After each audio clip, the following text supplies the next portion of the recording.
Assalamualaikum warahmatullahi wabarakatuh. Sahabat-sahabat DH yang dirahmati Allah Subhanahu wa taala. Pada kesempatan ini kita akan mencoba untuk tadabbur Quran surah Al-Falaq berdasarkan penjelasan tafsir Jalalain. Quran surah Al-Falaq termasuk surah Makkiyah dan berjumlah 5 ayat. Surah ini diturunkan setelahnya ketika Labid dari golongan Yahudi menyihir Nabi Muhammad SAW di dalam urat beliau dengan 11 ikatan sihir. Dan Allah memberitahu Nabi tentang itu dan tempat sihir tersebut.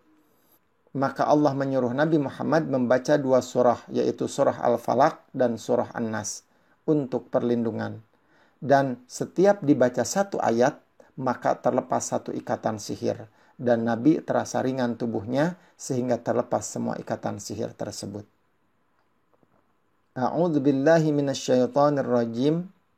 Ayat pertama, Qul a'udzu birabbil falaq.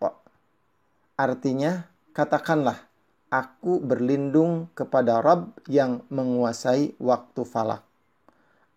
As-subhi. Yang dimaksud al-falaq yaitu yang menguasai waktu subuh. Ayat kedua, min syarri ma khalaq. Artinya, dari kejahatan apa yang telah diciptakannya. Tafsirannya atau maksudnya, min hayawanin mukallafin wa ghairi mukallafin wa jamadin kasami wa ghairi dzalik. Yaitu dari kejahatan makhluk hidup yang berakal dan tidak berakal, dan dari kejahatan benda mati seperti racun dan lainnya. Ayat ketiga, wa min syarri ghasikin idza waqab. Artinya, dan dari kejahatan malam apabila telah gelap gulita. Al-lailu idza azlama awil qamaru idza ghaba. Maksudnya, kejahatan malam hari apabila telah gelap dan kejahatan waktu purnama apabila telah terbenam.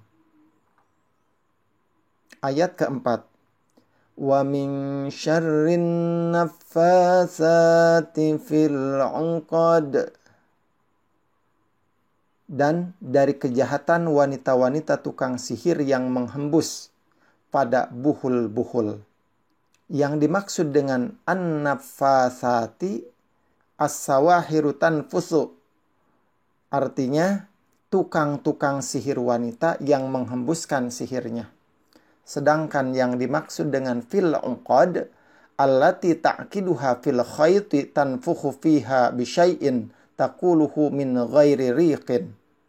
Yang dibuat pada pintalan, kemudian pintalan yang berbuhul itu ditiup dengan memakai mantra-mantra tanpa ludah.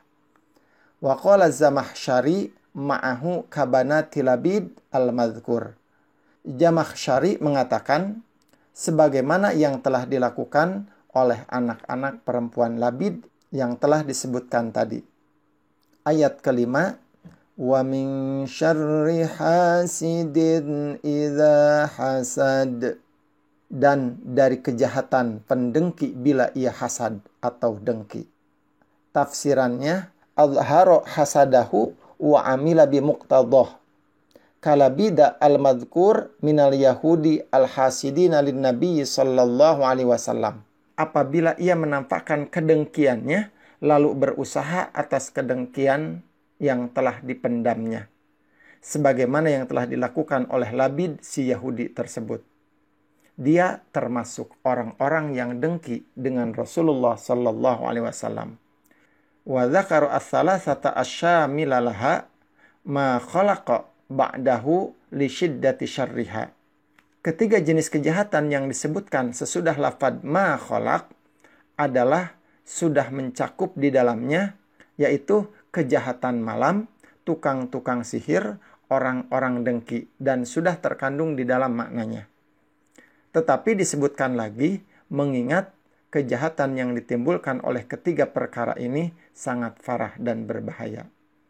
Shadaqallahul azim. Adapun catatan yang kita dapat ambil kesimpulan dari Quran surah Al-Falaq. Pertama, Al-Falaq artinya subuh. Kedua, kita diperintahkan meminta perlindungan hanya kepada Allah, sang penguasa waktu subuh, agar terhindar dari berbagai kejahatan. 3. Kejahatan semua makhluk dirinci pada ayat sesudahnya, yaitu kejahatan saat malam telah gelap, kejahatan dari tukang sihir, dan kejahatan orang yang hasad atau dengki. 4. Kejahatan makhluk berasal dari 1. Manusia dan jin yang mukallaf. 2. Hewan yang tidak dibebankan syariat. 3. Benda mati seperti racun yang bisa memberi dampak bahaya. 5. Kejahatan saat malam gelap gulita adalah yang dimintai perlindungan juga dalam surah ini karena gelap sering terjadi kejahatan. 6. Sihir itu ada yang bentuknya dengan meniupkan pada suatu media yang dibacakan mantra-mantra. 7. Hasad itu ada yang bisa ditampakkan dan berdampak sangat jelek. Terima kasih. Semoga bermanfaat. Wassalamualaikum warahmatullahi wabarakatuh.